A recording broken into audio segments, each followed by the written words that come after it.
Yo，大家好，歡迎嚟到我哋數學呈分衝刺班嘅第二堂。今日咧會除咗教一個乘法之外咧，就教埋分數嘅除法。簡單啲嚟講咧，即係今日我哋會咧分數嘅乘除混合一次過講嘅。咁點解會係咁樣咧？因為啦，上堂講咗乘法啦，咁跟住咧除法都有好多小朋友咧，對於分數除法係冇乜概念嘅。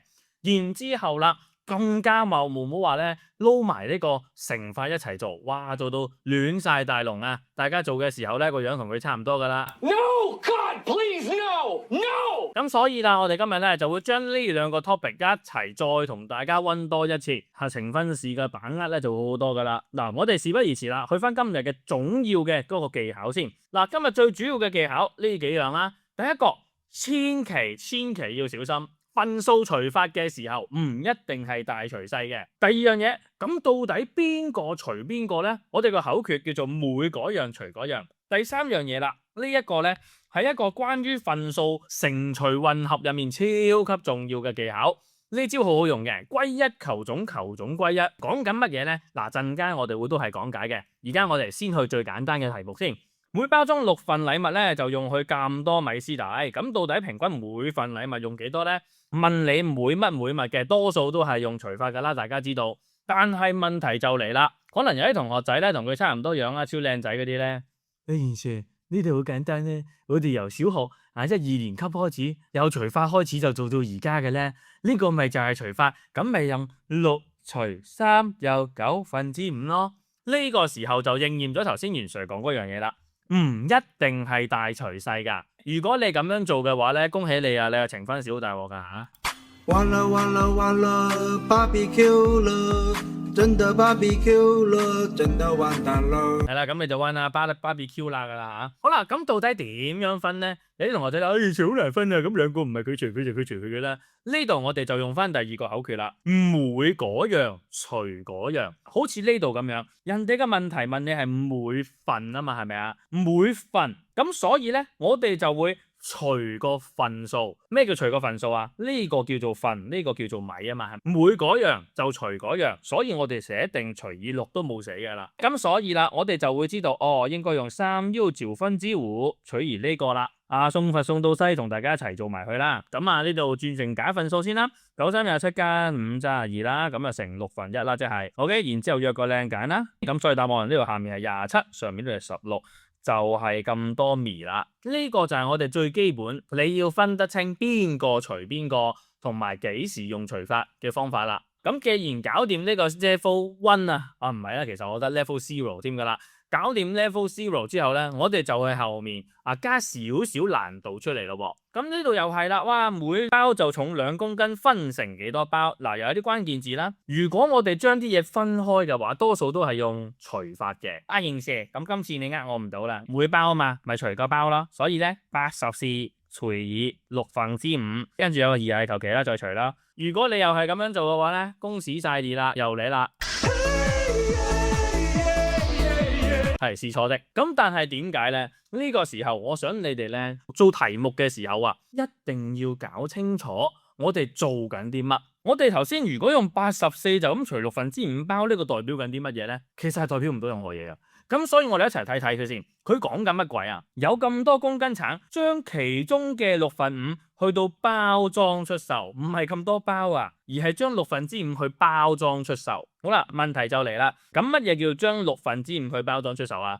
簡單啲嚟講，就好似我哋上堂學嘅分率乘法一樣，就係講緊我將呢84公斤分成咗6份，然之後我攞5份出嚟，即係話我而家唔係84公斤全部攞晒出嚟賣啊，我淨係攞5/6啫。咁第一步 recall 翻上堂我哋嘅記憶，我哋應該點樣做啊？喂，5/6即係幾多啊？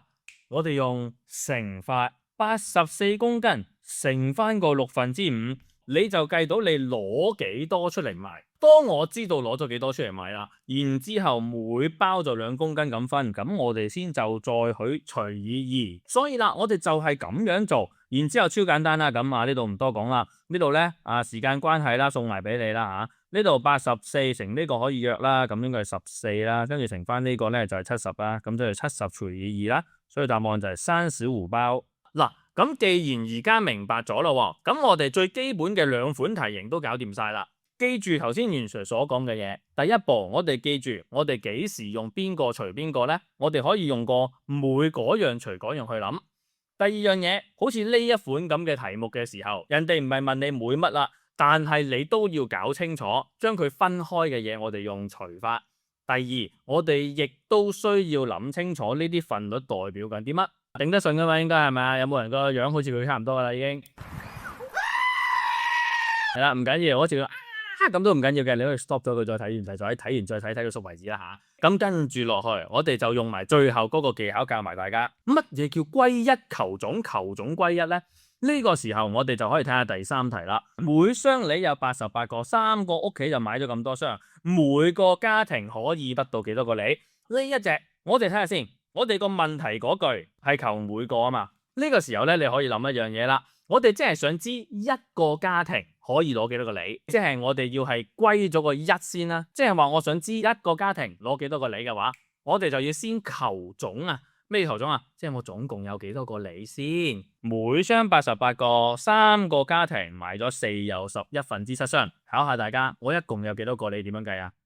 應該要識計嘅喎。每箱係88啊嘛，我買咗4又11/7箱啊嘛。呢個咪就係我哋嘅總咯。跟住我哋求咗總，我哋就可以歸翻一啦。咁一共每個家庭幾多？我哋除翻3咯。其實一樣嘅啫，我哋就先求總數，再求一個家庭嘅數，呢個就係求總歸一。好啦，呢度明白嘅話，咁我哋超快計咗佢啊，88乘呢個52啦，應該 OK， 跟住乘翻個1/3啦，sorry 51啊。呢度咧就係袁 Sir特登睇下你專唔專心嘅。咁跟住呢度超簡單啦，約個靚揀啦，係嘛？呢度係8啦，呢度係1啦，然之後再呢個同呢個都有得約嘅喎，呢個係17啦，呢個係1啦。然之後成個超級簡單啦，我哋乘埋落去就搞掂啦。所以答案啦，應該係136嘅。嗱，所以大致上嚟講，我哋只需要做好呢啲方法咧，咁然之後你就可以完成晒啲歸一求總、求總歸一嘅嗰啲大大小小唔同嘅題目噶啦。既然呢度都明白嘅話咯，跟住我哋再嚟多個咧，到後面呢度一樣嘅啫。我哋頭先話咩啊？歸一求總，求總歸一。咁我哋先睇個問題咯。佢話啦，做咗咁多個鐘，工資就咁多錢。咁佢做 N 咁多個鐘，可以獲得幾多錢啊？頭先我哋呢一題係計翻一個家庭，但係呢度佢係求 N 咁多個小時嘅總數啊嘛，總共有幾多錢啊嘛。今次我哋就先歸一再求總啦。點樣先歸一啊？喂，我想知 N 個鐘幾多錢，我係咪要知一個鐘幾錢先啊？一個鐘幾錢點計啊？呢度咁多個鐘就120蚊咯，所以我哋120除翻個1/2，咁跟住啦，再乘翻我哋一共嘅小時，呢個就係一個鐘。呢個就係我哋所謂嘅總數乘埋啦，所以啦，好多時咧，我哋用呢個方法就搞掂得到噶啦。咁事不宜遲啦，快脆計埋佢啦。咁120啦，乘翻個呢度5去咗份母度啦，上下顛倒啦。咁跟住乘翻呢個唔使顛倒啦，就應該係38啦。咁跟住唔講啦，快快脆脆約埋啲靚揀佢啦。呢個係24啦，1啦，跟住再約一次，呢個係8，呢個係1啦。咁所以最終咧就應該16乘38，心個靚算先。好，最終答案608元。咁所以啦，嗱，呢度我哋就完成晒4條題目噶啦。呢度做個小總結先。第一步，記住我哋咧做緊應用題嘅時候，諗清楚乘定除啦。第二樣嘢，當你確定咗佢係除法嘅時候，我哋千祈唔好諗住大除細就搞掂，唔一定係大除細嘅。我哋諗下每嗰樣除嗰樣。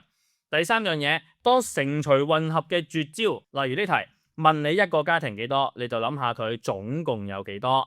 問你總共有幾多錢，你就問下佢一個鐘有幾多錢先。呢個就係歸一求總，求總歸一嘅方法啦。明白嘅話咧，你嘅呈分試嘅份率乘除咧，咁啊有把握好多噶啦。所以睇呢條片睇到明為止得唔得？如果你想要更加多練習嘅話咧，可以喺留言區嘅嗰條 link 度啦，去下載翻。咁記住啊，做多啲練習啦。咁我哋今日係咁多，下期再見，拜拜。